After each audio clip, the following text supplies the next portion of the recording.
En los días del antiguo reino de Israel, el rey David creó los planos para construir el templo de Dios. Incluso reunió muchos de los materiales necesarios para construir y adornar el templo, especialmente sus metales preciosos y joyas. Pero en realidad la construcción del templo se le dejó al hijo de David, Salomón. Y una vez que Salomón había completado el templo, la gloria del Señor lo llenó y el Señor hizo que su nombre habitara allí perpetuamente. La obra de Dios en la vida de los creyentes se asemeja un poco a esto. Dios el Padre planeó nuestra salvación.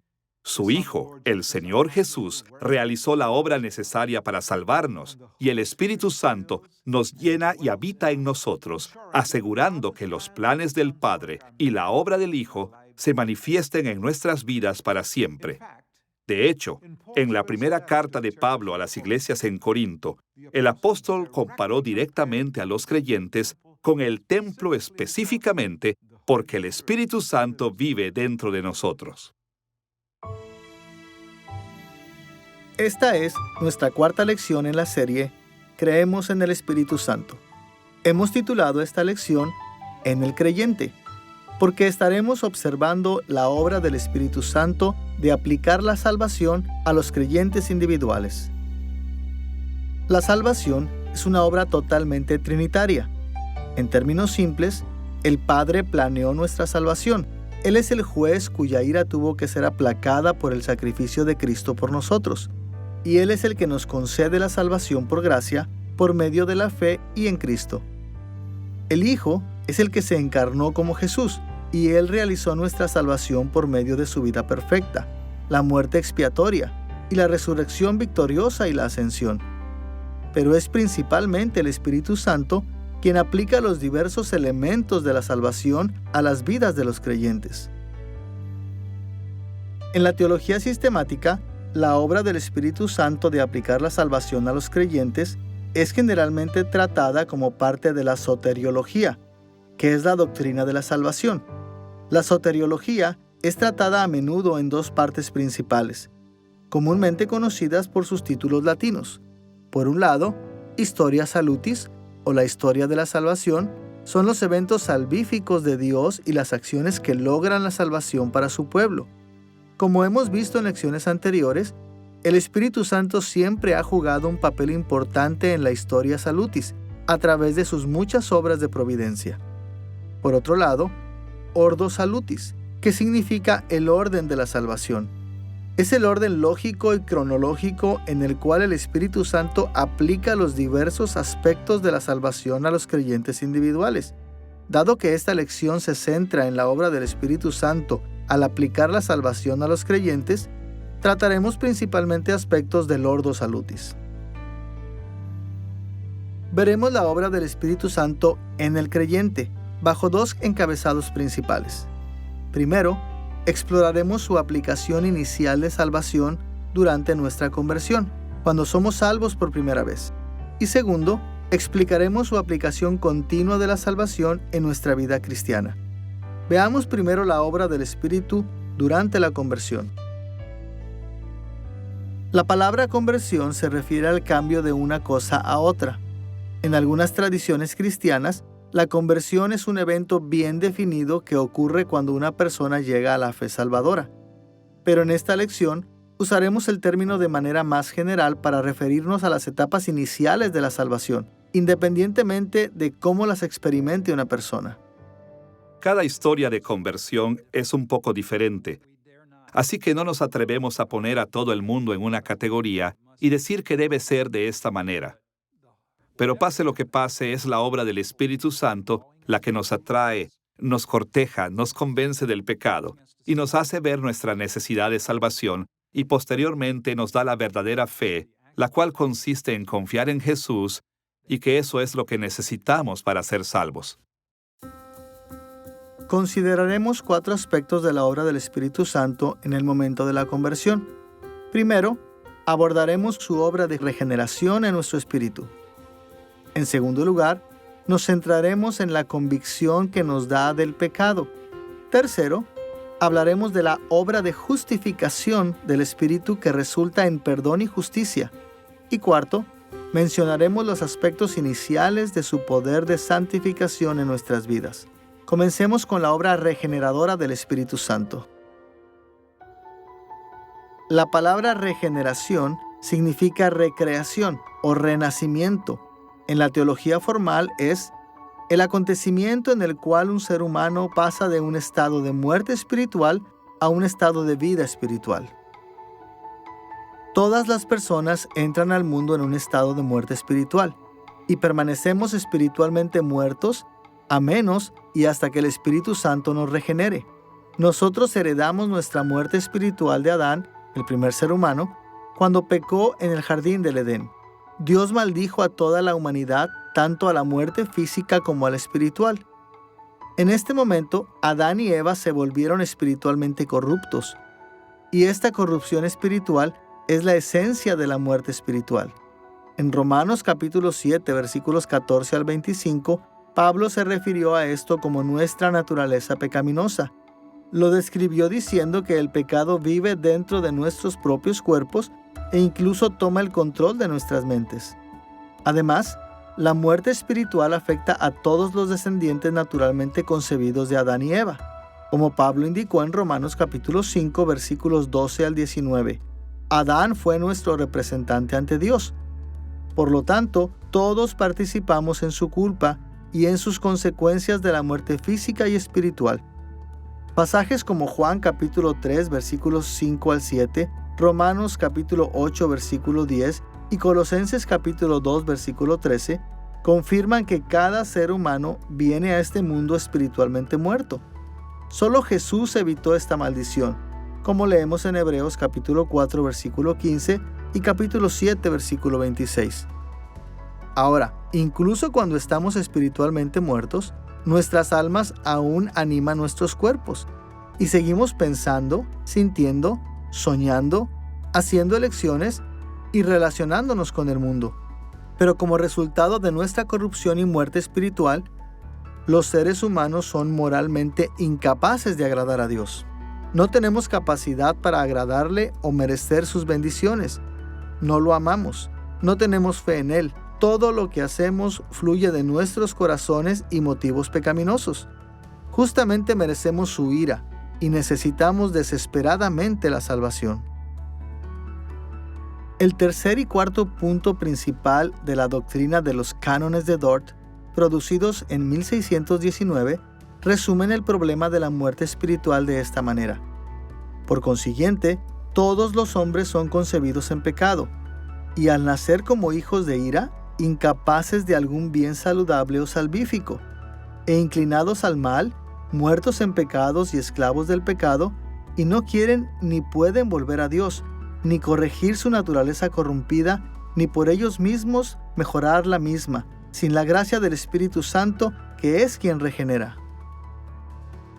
Como Pablo lo dijo en Romanos capítulo 8, versículos 6 al 8, porque el ocuparse de la carne es muerte, por cuanto los designios de la carne son enemistad contra Dios, porque no se sujetan a la ley de Dios, ni tampoco pueden, y los que viven según la carne no pueden agradar a Dios. Esta es una situación terrible para la humanidad, pero también es por eso que la regeneración es tan importante. La regeneración es un término teológico que se refiere a, y quiero usar las palabras de Wayne Grudem aquí, ese acto secreto de Dios en el que imparte nueva vida espiritual en nosotros. Así, la regeneración es una obra sobrenatural del Espíritu de Dios. Se trata de renovar y transformar el corazón en semejanza divina. Es un cambio en la vida de un pecador. Una persona regenerada es aquella cuya muerte espiritual ha sido llevada a la vida espiritual. La regeneración es una marca que distingue a un verdadero creyente. La regeneración es la actividad de Dios para cambiar los corazones de las personas. El profeta Ezequiel usa las palabras como el corazón de piedra es quitado y es sustituido por el corazón de carne. En la regeneración, nuestras almas pasan de la muerte espiritual a la vida espiritual, Vemos este pasaje de la muerte a la vida en lugares como Juan capítulo 5, versículo 24, Efesios capítulo 2, versículos 4 y 5, y Colosenses capítulo 2, versículo 13. Y en otros lugares, las Escrituras describen este proceso en términos de renacimiento. Como Jesús dijo en Juan capítulo 3, versículo 3 al 6, que el que no naciere de nuevo no puede ver el reino de Dios. El que no naciere de agua y del Espíritu no puede entrar en el reino de Dios. Lo que es nacido de la carne, carne es, y lo que es nacido del Espíritu, Espíritu es.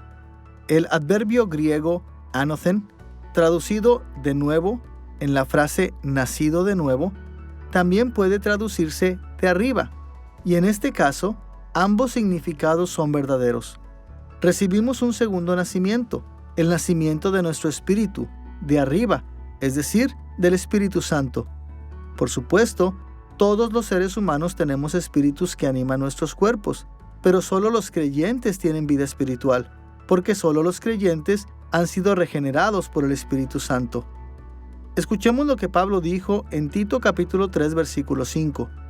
Dios nos salvó por el lavamiento de la regeneración y por la renovación del Espíritu Santo. En algunas traducciones, la palabra griega palingenesia, traducida aquí como regeneración, se traduce renacimiento, que es otra traducción perfectamente legítima. Cuando el Espíritu Santo nos regenera, Él da vida a nuestro espíritu y nos inclina hacia Dios, como Pablo enseñó en Romanos capítulo 6, versículos 4 al 14. Nuestra regeneración es también nuestra muerte al pecado y nuestra libertad del dominio del pecado. Algunas tradiciones evangélicas creen que solo después de ejercer la fe salvadora, el Espíritu Santo nos regenerará. Otros argumentan que una persona no regenerada no puede poseer o ejercer fe salvadora, y por lo tanto, que la regeneración debe lógicamente venir primero. Pero todos debemos estar de acuerdo en que la regeneración es una milagrosa obra de gracia que revierte el funcionamiento normal del mundo natural. Cuando el Espíritu Santo nos regenera, resucita a los muertos dando vida a nuestros espíritus y cambia nuestra naturaleza misma como seres humanos, restaurando nuestra capacidad moral y dándonos corazones nuevos que quieren agradar a Dios. Un corazón nacido de nuevo es aquel que tiene la vida del Espíritu pulsando en él y mostrándonos a Dios de una manera nueva, de modo que vemos que Él es bondadoso con nosotros, y Él viene a nosotros como Padre en nuestra gran necesidad de misericordia y gracia. Y así Él viene a nosotros de esta manera y nos inclina, lo amamos, y es a quien queremos servir en lo más profundo de nuestro ser, y eso se convierte en definitivo ahora para nuestra nueva identidad. Y creo que se define por un nuevo amor o un nuevo maestro que serviremos. Habiendo mirado la conversión en términos del Espíritu Santo regenerando nuestros espíritus, hablemos de su obra de convicción de pecado. En teología, el término convicción identifica la conciencia de la culpa y la injusticia de nuestro pecado. Jesús enseñó explícitamente acerca de la obra de convicción del Espíritu en Juan capítulo 16, versículos 8 al 11, donde leemos estas palabras. Él convencerá al mundo de pecado, de justicia y de juicio. De pecado, por cuanto no creen en mí. De justicia, por cuanto voy al Padre y no me veréis más. Y de juicio, por cuanto el príncipe de este mundo ha sido ya juzgado. El Espíritu Santo nos convence de nuestro pecado para llevarnos al Señor Jesucristo para la salvación. El Espíritu comienza haciéndonos conscientes de nuestro pecado para que reconozcamos nuestra culpa. Él nos lleva a reconocer que merecemos la ira de Dios. Produce en nosotros la contrición o el quebrantamiento por el mal que hemos hecho, y nos lleva a confesar y arrepentirnos de nuestro pecado con la esperanza de recibir el perdón y la salvación en Jesús. La convicción es una de las primeras obras del Espíritu Santo cuando llama a los incrédulos a la fe. Ahora, el Espíritu llama y convence a muchas personas de maneras que no alcanzan la salvación. La gente puede ser llamada al arrepentimiento y a la fe, a reconocer genuinamente su pecaminosidad y aún no convertirse a Cristo. Por ejemplo, en Isaías capítulo 59, versículo 12, el profeta describió al pecaminoso pueblo del pacto de Dios de esta manera: porque con nosotros están nuestras iniquidades, y conocemos nuestros pecados. El pueblo fue condenado en la medida en que reconoció y entendió su pecado. Pero en el versículo 20, el Señor declaró: y vendrá el Redentor a Sión y a los que se volvieron de la iniquidad en Jacob. No bastaba con que la gente fuese llamada a la fe y se sintiera condenada. Para ser redimidos, también tenían que arrepentirse. Pero cuando hablamos de la obra de convicción del Espíritu como parte de la conversión, estamos pensando en aquellos en quienes el llamado del Espíritu es eficaz, en quien su gracia produce verdadero arrepentimiento y salvación. Esta es una obra especial que no solo nos prepara para escuchar el Evangelio, sino que en realidad nos aplica la salvación. Encontramos un buen ejemplo de este tipo de convicción en el sermón de Pedro en Hechos capítulo 2. En el primer Pentecostés, después de la ascensión de Cristo al cielo, Pedro predicó el Evangelio a una gran multitud de judíos que se habían reunido en Jerusalén, y el Espíritu Santo salvó a muchos de ellos de su pecado, con el resultado de que miles vinieron a la fe. Escuche el relato de Lucas en Hechos capítulo 2, versículos 37 al 41. Al oír esto, se compungieron de corazón y dijeron: varones hermanos, ¿qué haremos? Pedro les dijo: arrepentíos y bautícese. Con muchas otras palabras testificaba y les exhortaba diciendo: sed salvos de esta perversa generación. Así que los que recibieron su palabra fueron bautizados y se añadieron aquel día como 3,000 personas. La frase compungieron de corazón describe lo que hemos llamado convicción, que resultó en 3,000 personas que fueron salvas ese día. Cuando Pedro llamó a la multitud a arrepentirse y ser bautizados, confirmó lo que hemos estado diciendo acerca de la convicción salvadora. Es muy posible que algunos que oyeron las palabras de Pedro fueron convencidos en un sentido general, pero no como una obra salvadora del Espíritu, por lo que se negaron a arrepentirse y ser salvos. Pero aquellos en quienes el llamado era eficaz experimentaron una convicción salvadora, reconocían y confesaban su pecado, estaban genuinamente tristes por ello y fueron movidos al arrepentimiento y al bautismo. Podemos ver que la convicción y el arrepentimiento son una obra del Espíritu en la respuesta de la iglesia a la conversión del gentil Cornelio y su casa.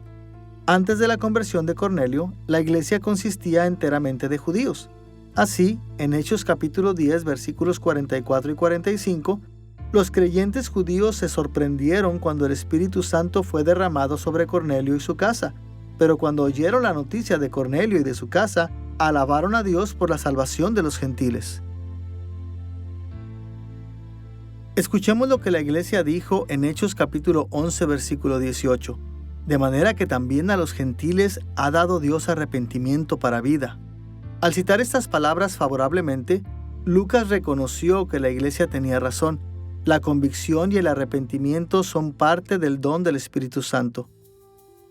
La convicción salvadora se puede describir de varias maneras, pero para nuestros propósitos veremos 4 elementos comunes.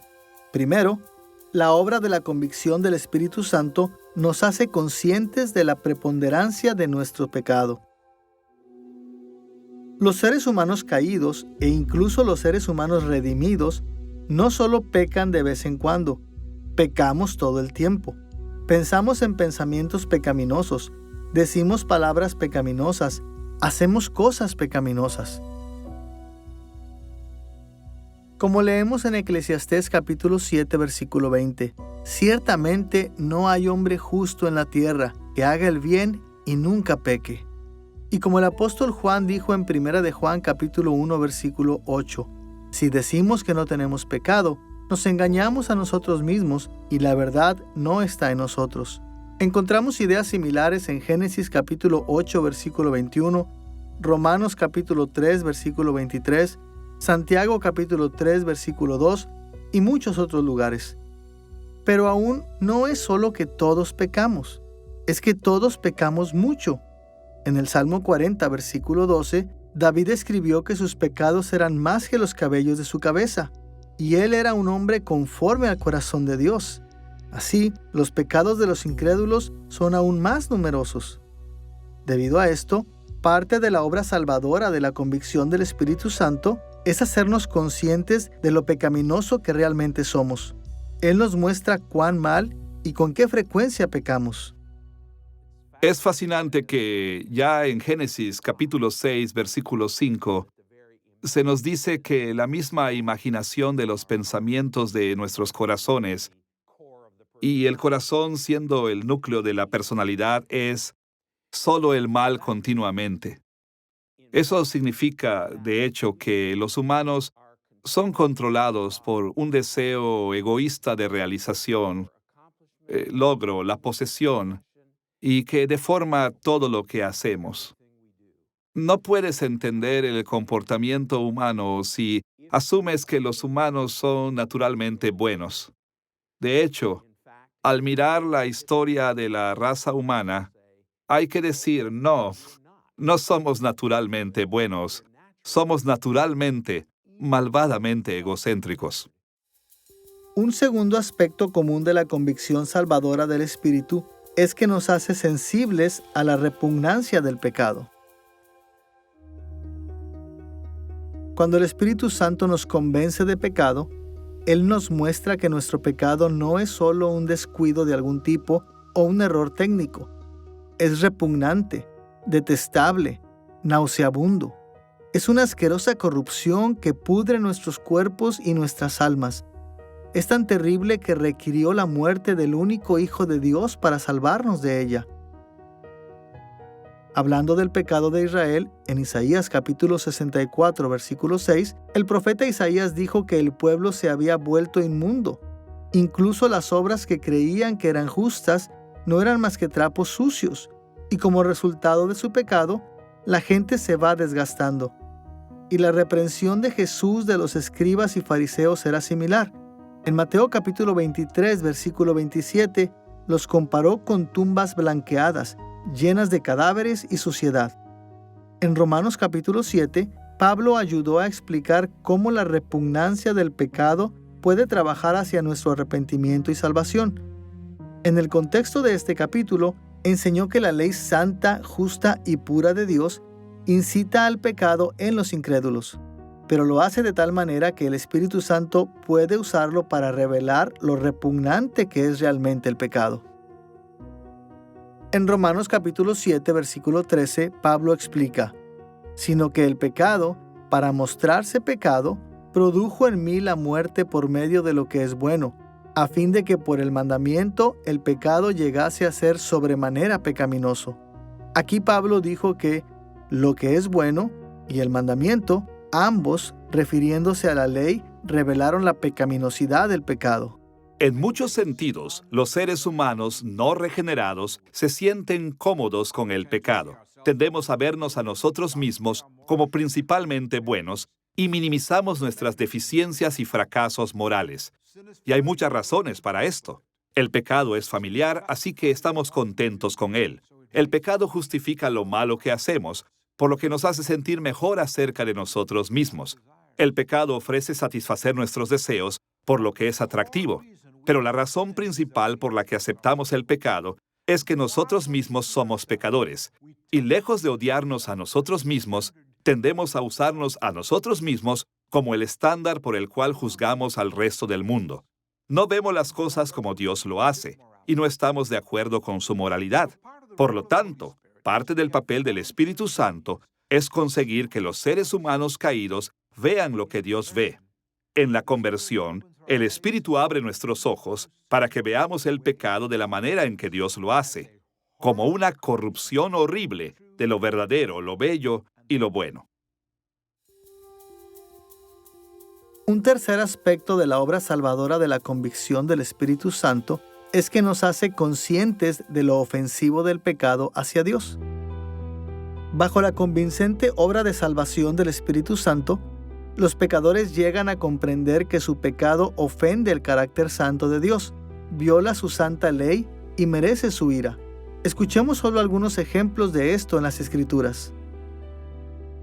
En Esdras capítulo 9, versículo 6, Esdras oró: Dios mío, Confuso y avergonzado estoy para levantar, oh Dios mío, mi rostro a ti, porque nuestras iniquidades se han multiplicado sobre nuestra cabeza, y nuestros delitos han crecido hasta el cielo. En Isaías capítulo 59, versículo 12, el profeta confesó: porque nuestras rebeliones se han multiplicado delante de ti, y nuestros pecados han atestiguado contra nosotros, porque con nosotros están nuestras iniquidades, y conocemos nuestros pecados. Y en Jeremías capítulo 14, versículo 7, Jeremías oró: aunque nuestras iniquidades testifican contra nosotros, oh Jehová, porque nuestras rebeliones se han multiplicado, contra ti hemos pecado. Es este aspecto de la convicción lo que nos hace darnos cuenta de nuestro estado perdido y condenado. Descubrimos que la justicia de Dios es real y que nuestro pecado nos ha puesto en el lado equivocado de ella, de modo que estamos condenados y podemos esperar su ira y castigo. El cuarto aspecto común de la convicción salvadora del Espíritu Santo que mencionaremos es que nos muestra la desesperanza del pecado.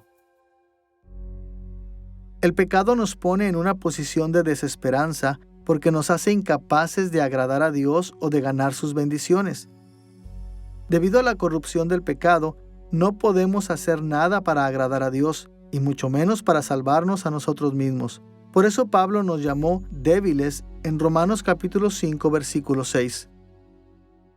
La caída de la humanidad en pecado afectó completamente nuestra capacidad de agradar a Dios. Antes de la caída, todo lo que hizo Adán, es interesante pensar en esto, todo lo que Adán hizo fue agradable a Dios, excepto comer del árbol del conocimiento del bien y del mal. Pero una vez que el pecado fue cometido, y una vez que nuestras vidas fueron afectadas en nuestro corazón, mente, alma, todo nuestro ser, todo lo que hacemos ahora es pecaminoso. Y así ni siquiera las acciones justas que hacemos, o lo que podríamos llamar acciones justas, están libres de pecado. Y así la caída está completa, y sin la obra de gracia de Cristo, no hay nada que podamos hacer en última instancia que complazca y honre a nuestro Dios. Debido a que el pecado nos pone en esta condición desesperada, somos completamente dependientes de la gracia de Dios para el perdón y la salvación. Es por eso que los escritores de las Escrituras insistieron en que la salvación es por gracia y no por obras. Como Pablo escribió en Efesios capítulo 2, versículos 8 y 9, porque por gracia sois salvos por medio de la fe, y esto no de vosotros, pues es don de Dios, no por obras, para que nadie se gloríe. Es la obra de convicción del Espíritu Santo la que nos lleva a este entendimiento. Nos hace dejar de buscar desesperadamente la salvación por nuestro propio mérito y nos hace reconocer nuestra impotencia aparte de la misericordia y gracia de Dios. Como resultado, nos conduce al arrepentimiento, creyendo por fe que Dios perdonará nuestros pecados y nos recibirá como sus hijos amados en Cristo. Ahora que hemos tratado la conversión en términos del Espíritu Santo, regenerando nuestro espíritu y condenándonos al pecado, veamos su obra de justificación. En la teología protestante, el término técnico justificación se refiere a la declaración legal de Dios que absuelve a un pecador de la culpabilidad de su pecado y que le acredita con la justicia de Cristo.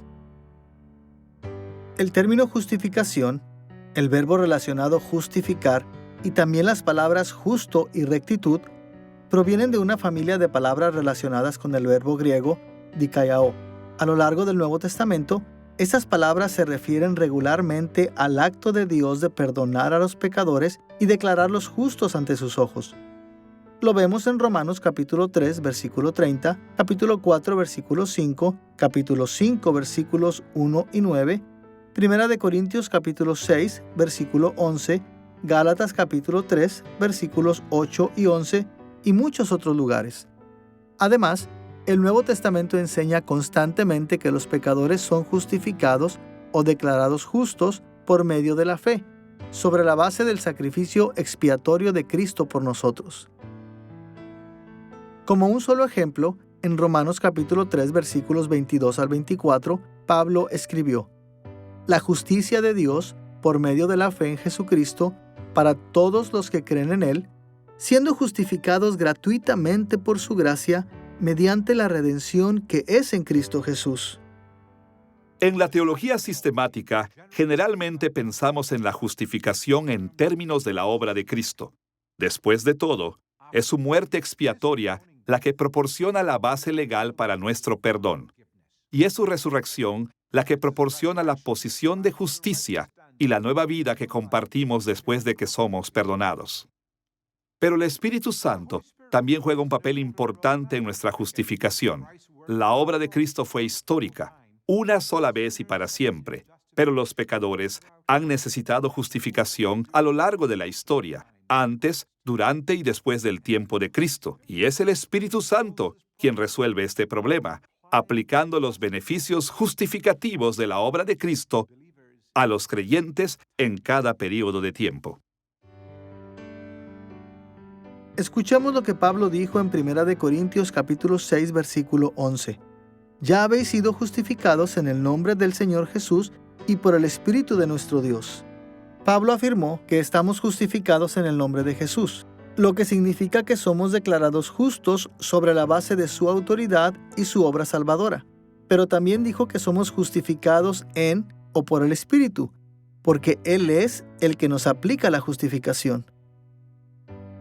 Vemos algo similar en Romanos capítulo 14, versículo 17, donde Pablo dijo: porque el reino de Dios es justicia, paz y gozo en el Espíritu Santo.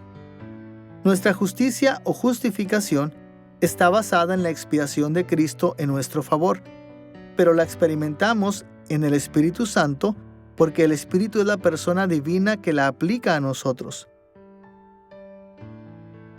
En su carta a Tito, Pablo asoció la obra del Espíritu Santo de aplicar la justificación a nosotros con nuestra regeneración. Él dijo que nuestra justificación no estaba basada en nuestra rectitud, sino en la de Cristo, e indicó que el Espíritu Santo aplicó la rectitud de Cristo a nosotros como parte de su obra de conversión, simultáneamente con nuestra regeneración.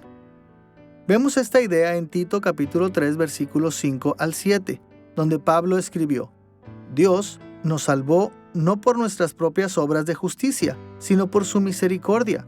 Nos salvó mediante el lavamiento de la regeneración y de la renovación por el Espíritu Santo, para que, justificados por su gracia, llegáramos a ser herederos que abrigan la esperanza de recibir la vida eterna. Pablo dijo primero que fuimos salvos por el Espíritu Santo, así que, cuando dijo que habíamos sido justificados, él quiso decir que la obra salvadora del Espíritu incluye la justificación. Los teólogos a menudo describen la justificación en términos de sus elementos negativos y positivos. En el lado negativo, la justificación anula o niega nuestra culpa perdonando nuestros pecados, de modo que ya no estamos sujetos a la condenación de Dios. La participación del Espíritu Santo en el perdón de nuestros pecados se menciona, como leímos antes, en 1 Corintios capítulo 6, versículo 11 y Tito capítulo 3, versículo 5. Ambos versículos hablan del Espíritu lavándonos para limpiarnos del pecado. Y en el lado positivo, la justificación nos declara justos a los ojos de Dios, de modo que tenemos derecho a una herencia eterna junto con todos sus beneficios asociados. Escuchemos lo que Pablo escribió en Efesios capítulo 1, versículos 13 y 14. Habiendo creído en Él, fuisteis sellados en Cristo con el Espíritu Santo de la promesa, que es las arras de nuestra herencia. La herencia que Pablo tenía en mente incluía todas las bendiciones de la salvación, muchas de las cuales él acababa de enumerar en Efesios capítulo 1, versículos 4 al 12. En esos versículos mencionó cosas como la santidad, la adopción como hijos, la redención, el perdón, las riquezas de la gracia de Dios y el cumplimiento de todas las cosas en el cielo y en la tierra en Cristo. Cada una de esas cosas es parte de nuestra herencia en Cristo, y cada una de estas nos es garantizada por el Espíritu Santo. Hasta ahora hemos considerado la conversión observando al Espíritu Santo regenerándonos, convenciéndonos del pecado y justificándonos. Así pues, ahora volvamos nuestra atención a los aspectos iniciales de su obra santificadora. En términos simples, santificación es el acto de hacer a las personas y las cosas santas. La obra santificadora del Espíritu incluye separar a las personas y las cosas para el uso de Dios, purificarlas y hacerlas aptas para estar cerca de la gloria de Dios.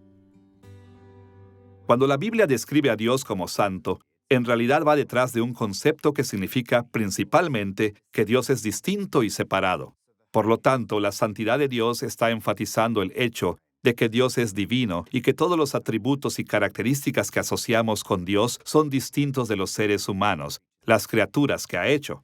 Y de manera análoga, por lo tanto, cuando hablamos de la santidad de los individuos, estamos hablando de personas que se separan de la pecaminosidad para volverse más parecidas al Dios a quien desean servir. Las Escrituras usan la palabra santificación de diferentes maneras, y en consecuencia, los teólogos reconocen múltiples tipos o aspectos de la santificación. El tipo de santificación que el Espíritu Santo nos aplica en la conversión a veces se llama santificación definitiva, porque es un evento de una sola vez más que un proceso continuo. En nuestra conversión, el Espíritu Santo nos distingue y nos purifica uniéndonos a Cristo, y porque Jesús mismo está perfectamente santificado, perfectamente puro y sin pecado, también nosotros somos santificados. Escuchemos lo que nuestro Señor dijo en Juan capítulo 17, versículo 19. Y por ello yo me santifico a mí mismo, para que también ellos sean santificados en la verdad. La santificación de Jesús es necesaria para nuestra santificación, porque la nuestra fluye de la suya. Y en 1 Corintios capítulo 1, versículo 30, Pablo escribió: Cristo Jesús, el cual nos ha sido hecho santificación. Otros pasajes del Nuevo Testamento también abordan esta idea, incluyendo 1 Corintios capítulo 6, versículo 11 y Hebreos capítulo 10, versículo 10. A través de la santificación definitiva, nuestro Señor Jesús se convierte en la fuente de nuestra vida y fortaleza espiritual ahora, y más adelante en nuestra vida física en la resurrección general.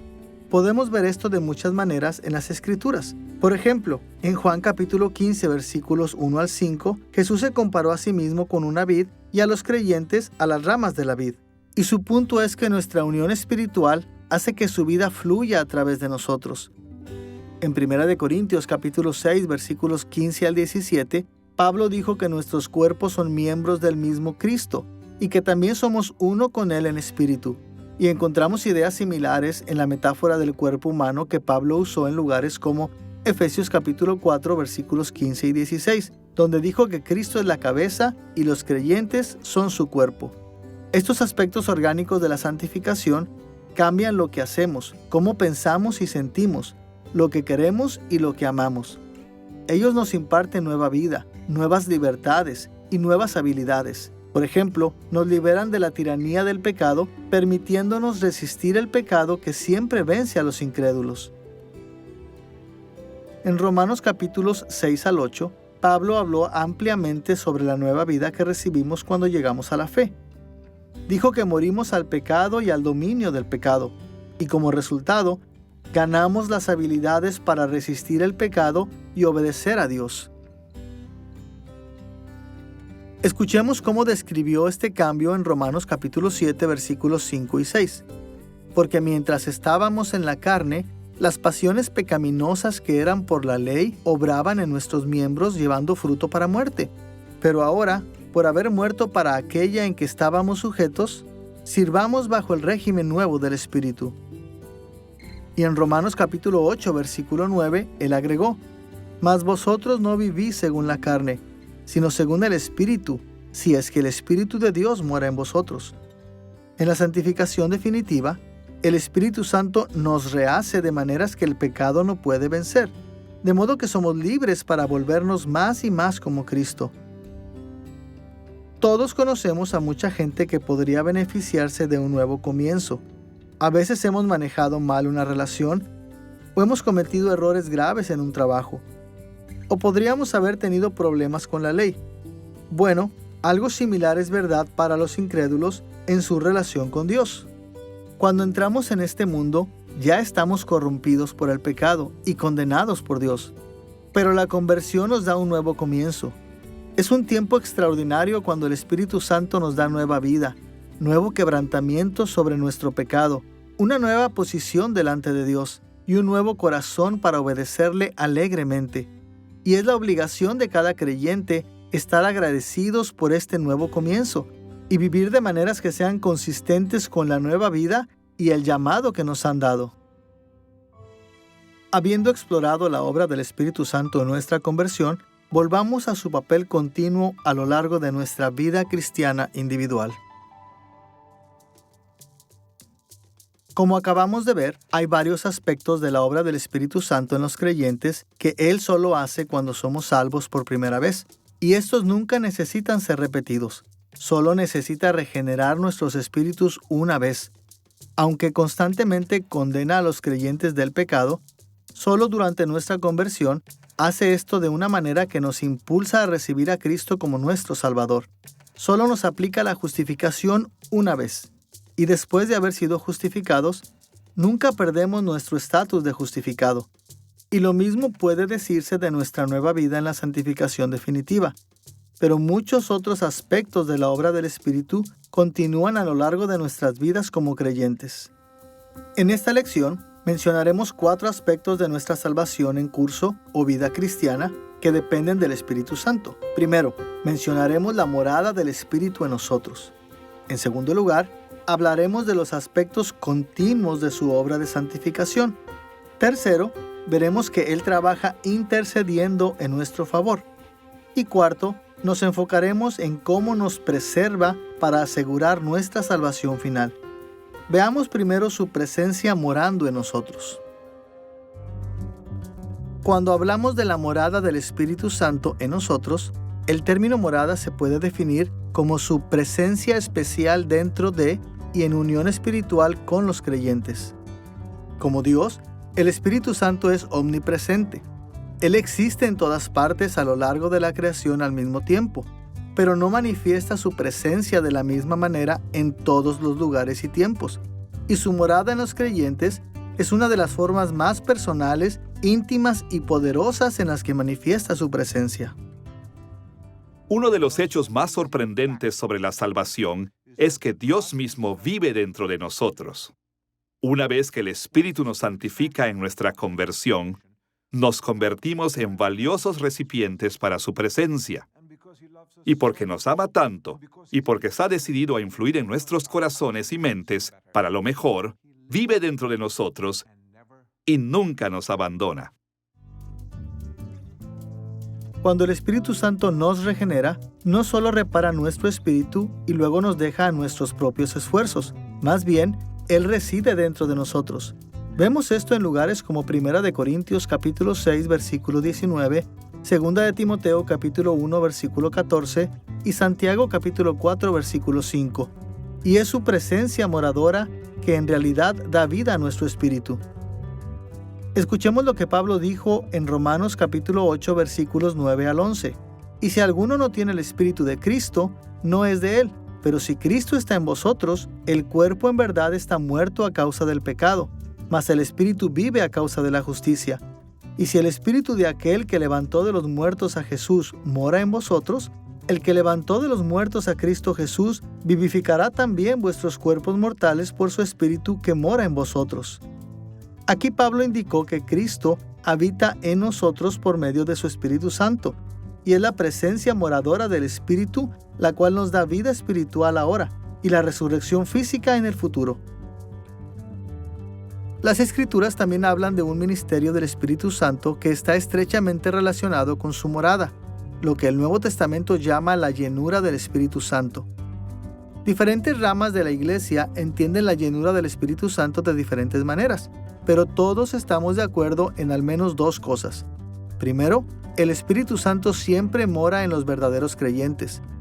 Y segundo, su llenura o el nivel de influencia en nuestras vidas varía. De vez en cuando nos llena e infunde más poderosamente que en otros tiempos.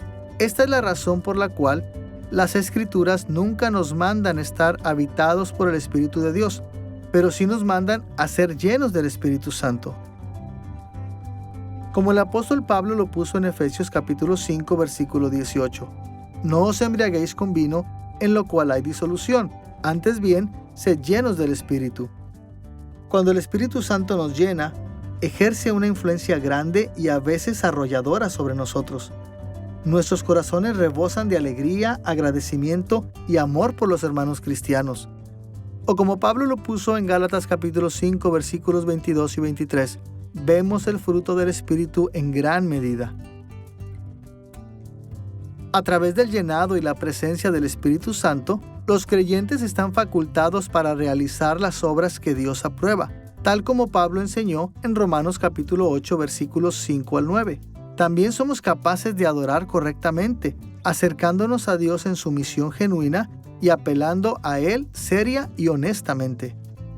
Como Jesús dijo en Juan capítulo 4, versículo 24, Dios es espíritu y los que le adoran, en espíritu y en verdad, es necesario que adoren. Y como Pablo lo puso en Filipenses capítulo 3, versículo 3, nosotros, por medio del Espíritu de Dios, adoramos. Los incrédulos ciertamente son capaces de adorar a Dios externamente.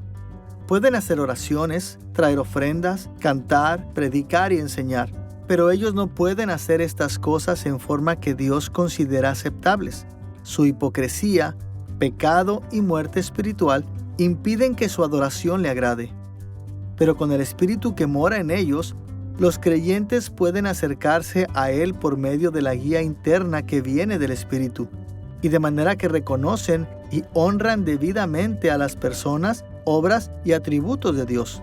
Ahora, debemos señalar que los cristianos a veces tienen la idea errónea de que el Espíritu Santo solo comenzó a morar en los creyentes en la era del Nuevo Testamento. Pero los creyentes en el Antiguo Testamento ciertamente fueron regenerados. Y eso solo podía ser verdad porque el Espíritu Santo moraba en ellos también. Y muchas otras cosas que eran verdades de los creyentes del Antiguo Testamento también dependían de la morada del Espíritu Santo. Tenían fe, hicieron obras aceptables a Dios. Ellos adoraban correctamente y tuvieron el fruto del Espíritu en sus vidas. Ciertamente hay aspectos del ministerio del Espíritu Santo que son más ricos en el Nuevo Testamento, pero morar en los creyentes ha sido parte de su tarea en todas las eras. Además de esto, la presencia moradora en el Espíritu Santo también brinda a los creyentes una visión de la revelación de Dios. Como Pablo escribió en 1 Corintios capítulo 2, versículos 12 al 16, nosotros hemos recibido el Espíritu que proviene de Dios, para que sepamos lo que Dios nos ha concedido. Pero el hombre natural no percibe las cosas que son del Espíritu de Dios, no las puede entender, mas nosotros tenemos la mente de Cristo. Como discutimos en una lección anterior, los teólogos a menudo identifican dos tipos de percepción espiritual que están asociados con el Espíritu Santo. Iluminación es un don divino de conocimiento o entendimiento que es principalmente cognitivo. Y la guía interna es un don divino de conocimiento o entendimiento que es principalmente emotivo o intuitivo. En ambos casos, es la morada del Espíritu la que nos da esta visión de la revelación de Dios y las intenciones hacia nosotros. El Espíritu Santo es dado a los creyentes como un recurso, como el poder de Dios en sus vidas, como la sabiduría, la mente de Dios en sus vidas, como la presencia de Dios en sus vidas, porque, por supuesto, el Espíritu Santo es Dios. Jesús dijo, cuando su Espíritu viniera, esto es al final del Evangelio de Juan, que convencería al mundo del pecado y de la justicia, y guiaría a los apóstoles, y se extendería a los creyentes, a toda la verdad. Así, el Espíritu funciona en nuestra vida como un compañero de Dios para guiar nuestras vidas. Y así todos experimentamos momentos en los que sentimos que el Espíritu, que Dios nos está hablando, que Dios nos pide que hagamos esto o aquello, o a no hacerlo. Y esa es una relación real de persona a persona, que Dios tiene con el creyente. Ahora que hemos hablado de la presencia moradora del Espíritu en el contexto de nuestra vida cristiana, exploremos su obra santificadora continua. Como mencionamos anteriormente, podemos hablar de santificación de diferentes maneras, incluyendo la santificación definitiva que recibimos en la conversión. Pero hay otro aspecto o tipo de santificación que para nuestros propósitos en esta lección nos referiremos a ella como la santificación progresiva. Nos sometemos a este tipo de santificación a través de nuestras vidas porque nuestro continuo pecado constantemente requiere perdón y limpieza. Cada creyente peca. De hecho, lo hacemos todos los días. Si crees que no lo haces, entonces no has pensado lo suficiente en lo que Dios te pide que creas, digas, hagas e incluso seas. Pero la buena noticia es que cuando pecamos, el Espíritu Santo está dispuesto a aplicar el perdón a nosotros y a limpiarnos de los efectos de la injusticia del pecado. Eso no significa que no volveremos a pecar o que escaparemos de las consecuencias terrenales de nuestro pecado. Pero significa que Dios sigue amándonos y continuando la obra salvífica que comenzó cuando Él nos regeneró por primera vez. Cuando el Espíritu Santo nos regenera, no elimina por completo la corrupción y la influencia del pecado de nuestras vidas.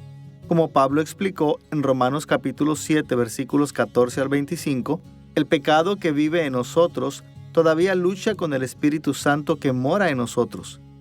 Las Escrituras describen esta lucha en términos de guerra en lugares como Romanos capítulo 7, versículo 23, Gálatas capítulo 5, versículo 17 y Primera de Pedro capítulo 2, versículo 11. Pero la buena noticia es que el Espíritu habita en nosotros y obra en nosotros.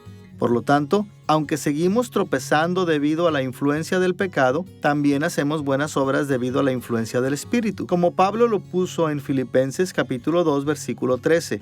Porque Dios es el que en vosotros produce así el querer como el hacer por su buena voluntad. Dios nos ha provisto en el Espíritu Santo la respuesta a la pregunta ¿por qué? Y cómo de nuestra búsqueda de la obediencia. La pregunta de ¿qué debemos hacer para agradar a Dios?, es respondida en los mandamientos de la Biblia, el Antiguo y el Nuevo Testamento. Pero luchamos con la pregunta ¿por qué? ¿Por qué debería? ¿Qué me haría querer obedecer a Dios? Y Pablo dice que es el Espíritu Santo quien me llama a reflexionar sobre la gracia, me atrae a amar a Cristo, y es el Espíritu Santo quien me da el deseo. Pero cuando quiero actuar de una manera que agrada a Dios, entonces todavía enfrento esta otra pregunta: ¿cómo puedo? Porque encuentro debilidad en mí mismo. Pablo explora esto en profundidad en Romanos capítulo 7, describiendo el dilema, la frustración de un individuo que sabe que la ley de Dios es correcta, está de acuerdo en que es bueno, pero encuentra algo más obrando en sí mismo y está frustrado, incapaz de hacer lo que Dios lo ha llamado a hacer y lo que quiere hacer. En Romanos 8, Pablo da la respuesta a eso, que aunque la ley era débil, solo podía dar órdenes, pero no podía cambiar nuestros corazones. Dios, por el Espíritu Santo, nos ha liberado ahora para que podamos obedecer por la muerte de Cristo y por el poder del Espíritu, mientras caminamos por el Espíritu. La justa exigencia de la ley se está cumpliendo en nosotros porque estamos caminando no según la carne, nuestra propia naturaleza humana sin ayuda, sino en el poder del Espíritu. Eso es lo que Pablo encapsula en esta pequeña frase en Filipenses 2. Él está obrando tanto el querer como el hacer por su buena voluntad. Y nuestra santificación continua es un proceso mediante el cual el Espíritu Santo nos aplica continuamente el perdón y la limpieza cuando pecamos, y continuamente nos aleja del pecado y nos dirige hacia la rectitud. Lo ideal sería que este proceso nos hiciera cada vez más obedientes a Dios en el transcurso de nuestras vidas. Las Escrituras se refieren a esta mejora permanente como madurez. En Efesios capítulo 4, versículo 13, Colosenses capítulo 4, versículo 12, Hebreos capítulo 5, versículo 14 y muchos otros lugares. Como un solo ejemplo, en Santiago capítulo 1, versículo 4 leemos: «Mas tenga la paciencia su obra completa, para que seáis perfectos y cabales, sin que os falte cosa alguna». Mediante la influencia del Espíritu Santo, este proceso de maduración produce resultados espirituales en las vidas de los creyentes. A lo largo de las Escrituras, la metáfora del fruto se utiliza a menudo para describir estos resultados. Lo vemos en la condena de los fariseos y saduceos de Juan el Bautista en Mateo capítulo 3 versículos 8 al 10. Lo encontramos en las enseñanzas de Jesús sobre la obediencia verdadera y falsa en el Sermón de la Montaña y en Mateo capítulo 7 versículos 16 al 20. Es una parte clave de las enseñanzas de Jesús acerca de las buenas obras en Juan capítulo 15 versículos 1 al 16. Y como mencionamos anteriormente, en Gálatas capítulo 5, Pablo describe el fruto específico que el Espíritu manifiesta en las vidas de los que Él habita. Escuche lo que Pablo escribió en Gálatas capítulo 5 versículos 17 al 25. Porque el deseo de la carne es contra el Espíritu, y el del Espíritu es contra la carne. Mas el fruto del Espíritu es amor, gozo, paz, paciencia, benignidad, bondad, fe, mansedumbre, templanza. Los que son de Cristo han crucificado la carne con sus pasiones y deseos. Si vivimos por el Espíritu, andemos también por el Espíritu. La discusión de Pablo del fruto del Espíritu en Gálatas capítulo 5 se asemeja a sus enseñanzas en Romanos capítulo 6 al 8. En ambos lugares, contrastó las diferentes influencias que el Espíritu y el pecado tienen sobre nuestros deseos, y explicó que la única manera de obedecer a Dios desde el corazón y de manifestar características justas es siendo habitado por el Espíritu Santo. A veces, los cristianos equivocadamente equiparan el fruto del Espíritu con dones espirituales. Como vimos en una lección anterior, el Espíritu Santo da diferentes dones a cada creyente en el Nuevo Testamento. Pero el fruto del Espíritu es la vida obediente que el Espíritu produce en todos los creyentes. Por lo tanto, debe ser relativamente similar en todas nuestras vidas. Ahora, al pensar en la obra continua de santificación del Espíritu en los creyentes, debemos mencionar que algunas tradiciones teológicas se refieren a un proceso de santificación progresiva. Este término se refiere a la idea de que progresamos en la santidad, volviéndonos cada vez más piadosos a lo largo de nuestras vidas cristianas. Es cierto que los cristianos deben progresivamente adquirir más madurez espiritual y que debemos producir más y más fruto, pero incluso los verdaderos creyentes pueden dejar de crecer de esta manera. Escuchemos cómo Pedro describió estos aspectos de la santificación en 2 de Pedro capítulo 1 versículos 5 al 9. Vosotros también, poniendo toda diligencia por esto mismo, añadid a vuestra fe virtud, a la virtud conocimiento, al conocimiento dominio propio, al dominio propio paciencia, a la paciencia piedad, a la piedad afecto fraternal y al afecto fraternal amor. Porque si estas cosas están en vosotros y abundan, no os dejarán estar ociosos ni sin fruto en cuanto al conocimiento de nuestro Señor Jesucristo. Pero el que no tiene estas cosas ha olvidado la purificación de sus antiguos pecados. La lista de cualidades santas de Pedro se parece mucho a la lista de Pablo del fruto del Espíritu, y él dijo que estas características deben estar aumentando en nuestras vidas. En otras palabras, deberían ser progresivas. Pero también admitió que por culpa nuestra, incluso los creyentes pueden carecer de este fruto. La Biblia nos dice que es el Espíritu Santo quien produce el querer como el hacer por su buena voluntad. Pero nosotros también leemos en la Escritura que en diferentes partes se nos manda hacer todo esfuerzo. Se nos manda poner diligencia en nuestra santificación. Así que lo que nosotros podemos ver es que el Espíritu Santo produce en nosotros los deseos y también produce en nosotros la capacidad de hacer lo que Dios quiere. Sin embargo, el creyente tiene que responder esforzándose, haciendo uso de los medios de gracia, estando siempre alerta y vigilante para resistir la tentación, para entonces poder ir creciendo en la gracia del Señor. Habiendo hablado del papel del Espíritu Santo en nuestra vida cristiana, en términos de su presencia moradora y nuestra santificación continua, mencionemos brevemente su intercesión a nuestro favor. Intercesión es la obra del Espíritu Santo de pedir al Padre en nombre de los creyentes.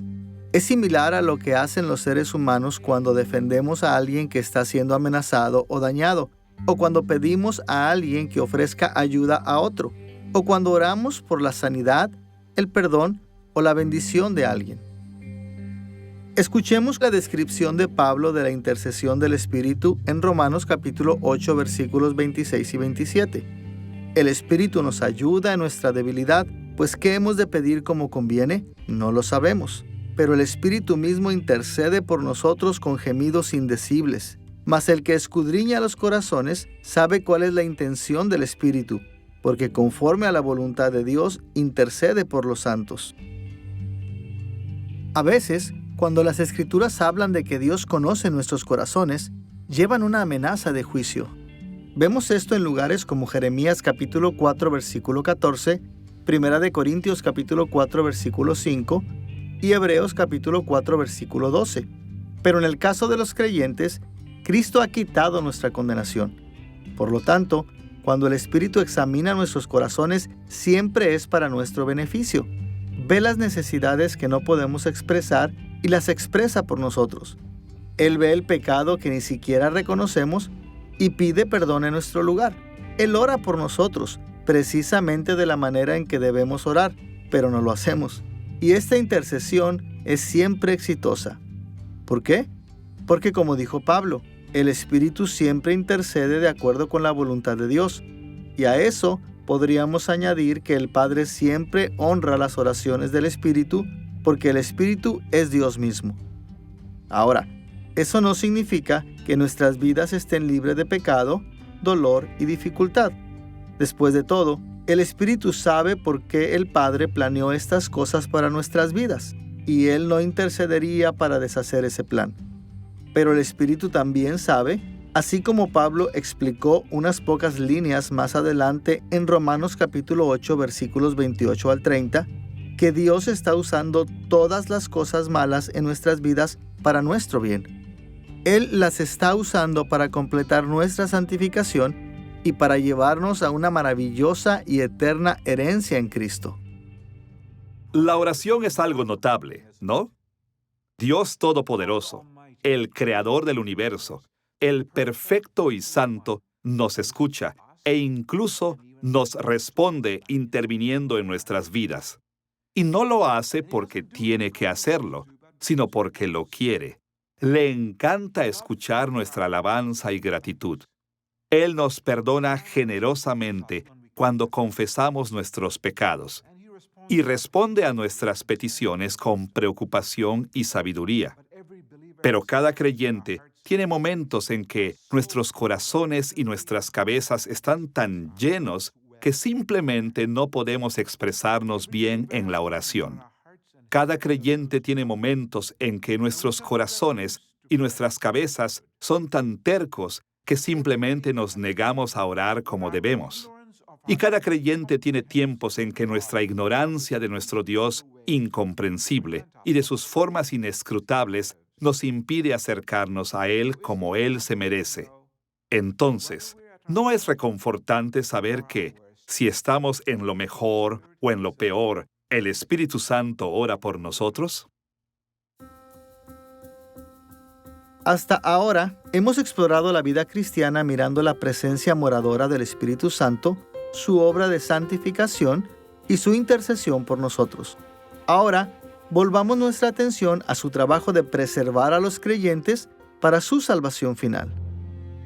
Preservación es la continua obra de gracia del Espíritu Santo de asegurar que los creyentes perseveren en la fe hasta que nuestra salvación esté completa. La obra preservadora del Espíritu Santo fluye de su presencia interior para que nuestros corazones permanezcan fieles a Dios. Esto no significa que nunca dudemos, pero significa que nuestra salvación es segura, porque el Espíritu mantiene la fe salvadora dentro de nosotros. Escuchemos lo que Pablo dijo en Romanos capítulo 8, versículos 11 al 14.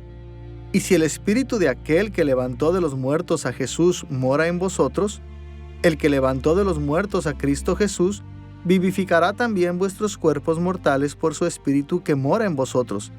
Si por el Espíritu hacéis morir las obras de la carne, viviréis. porque todos los que son guiados por el Espíritu de Dios, estos son hijos de Dios. Pablo enseñó que si el Espíritu Santo nos ha regenerado y nos habita, también nos guía. Y si Él nos guía, entonces somos permanentemente hijos de Dios. Y finalmente, levantará nuestros cuerpos en gloria. Cuando llegamos a la fe en Cristo, nuestra salvación está segura para siempre. Esto no es porque Dios ha prometido salvarnos sin importar lo que hagamos. Más bien, es porque el Espíritu Santo nos preserva.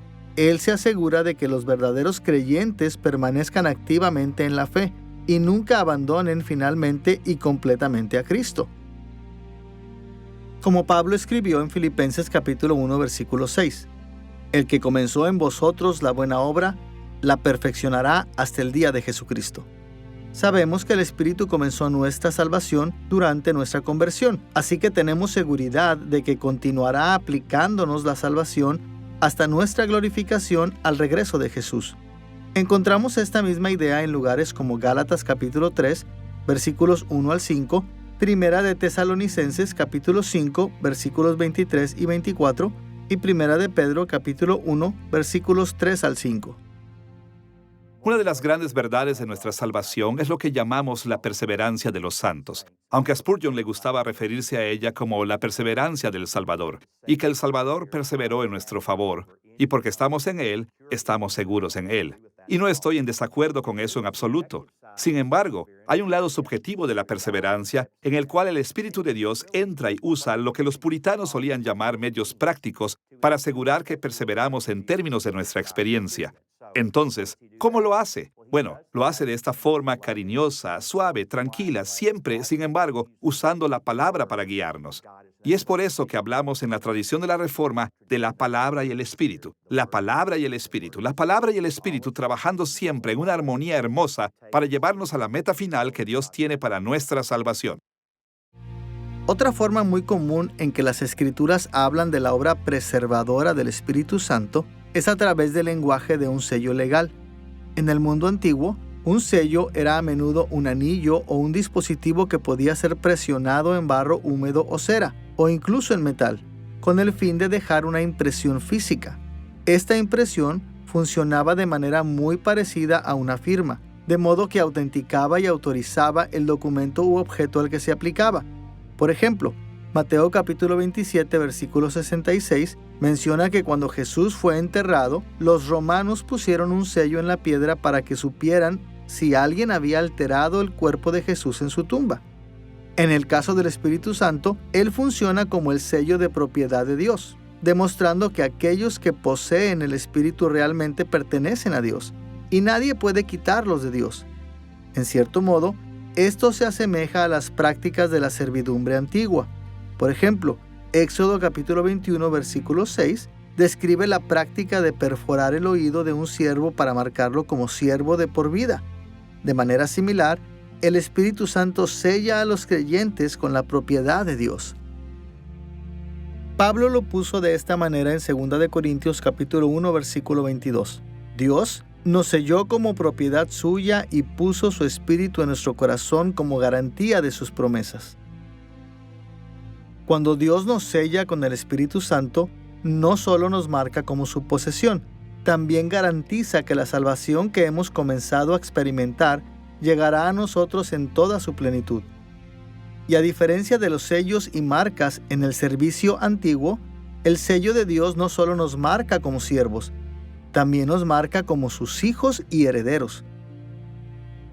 Escuchemos cómo Pablo combinó estas ideas en Efesios capítulo 1, versículos 13 y 14. Habiendo creído en Él, fuisteis sellados con el Espíritu Santo de la promesa, que es las arras de nuestra herencia hasta la redención de la posesión adquirida, para alabanza de su gloria. Cuando recibimos el Espíritu Santo, recibimos la promesa de Dios que garantiza no solo el futuro cumplimiento de nuestra salvación, sino también nuestra herencia. Una herencia no es lo que un siervo recibe de su amo, es lo que un hijo recibe de su padre. Y esa herencia será nuestra salvación final, nuestra glorificación, la cual el Espíritu Santo nos aplicará cuando Jesús regrese. La glorificación incluye la resurrección de nuestros cuerpos a un estado incorruptible e inmortal.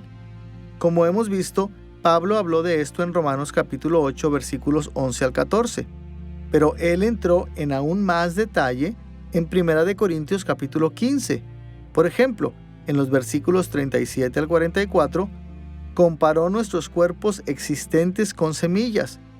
Correspondientemente, comparó nuestros cuerpos resucitados con las plantas que crecen de esas semillas. Escuchemos lo que Pablo dijo en 1 Corintios capítulo 15, versículos 42 al 44. Se siembra en corrupción, resucitará en incorrupción. Resucitará en gloria. Se siembra en debilidad, resucitará en poder. Se siembra cuerpo animal, resucitará cuerpo espiritual. Nuestros cuerpos poderosos y glorificados habrán sido rehechos por el Espíritu Santo para que sean moralmente y físicamente perfectos. Serán incapaces de deshonrar y pecar, e impermeables a la enfermedad y a la muerte. De hecho, como Pablo enseñó en 1 Corintios capítulo 15, versículos 48 y 49, nuestros cuerpos resucitados serán como el cuerpo glorificado que Jesús recibió cuando resucitó. Pablo lo puso de esta manera en 2 Corintios capítulo 3, versículo 18. Por tanto, nosotros todos, mirando a cara descubierta como en un espejo la gloria del Señor, somos transformados de gloria en gloria en la misma imagen como por el Espíritu del Señor. Nuestra glorificación será nuestro estado final, cuando estaremos completamente libres de la presencia, influencia y efectos del pecado tanto en nuestros cuerpos como en nuestras almas, y cuando finalmente entremos en las gloriosas bendiciones de los nuevos cielos y la nueva tierra. La obra preservadora del Espíritu Santo y la perseverancia que produce en nuestras vidas debe darnos tremenda confianza y paz. El Espíritu de Dios vive dentro de nosotros, asegurando que la salvación que ya hemos comenzado a experimentar nunca terminará, y finalmente nos llevará a bendiciones aún mayores, incluyendo nuestra total libertad de la presencia y los efectos del pecado y nuestra resurrección final en gloria. Si verdaderamente creemos en el Evangelio, nunca temeremos que nuestra salvación se pierda. En cambio, podemos y debemos descansar en la promesa de que el Espíritu será fiel para completar la obra que comenzó. En nuestra lección sobre el Espíritu Santo en el creyente, hemos explorado la conversión mirando la obra del Espíritu de regeneración, convicción, justificación y santificación. Y hemos considerado su papel en la vida cristiana, morando, santificando, intercediendo por y preservando a los creyentes. En esta serie sobre neumatología, hemos explorado la deidad, la persona y la obra del Espíritu Santo. Hemos prestado especial atención a los diferentes aspectos de su participación en la Trinidad, el mundo, la Iglesia y el creyente. Y hemos visto que el Espíritu es la persona de la Trinidad que más directamente se relaciona con la creación y la que más afecta directamente nuestras vidas. Si recordamos lo importante que son sus ministerios y cómo está presente con nosotros, y si confiamos en esas cosas, estaremos mejor preparados para navegar las dificultades y las tensiones de la vida, y seremos mucho más conscientes de lo bueno que es nuestro Dios y de cuánta gratitud, alabanza y lealtad se merece.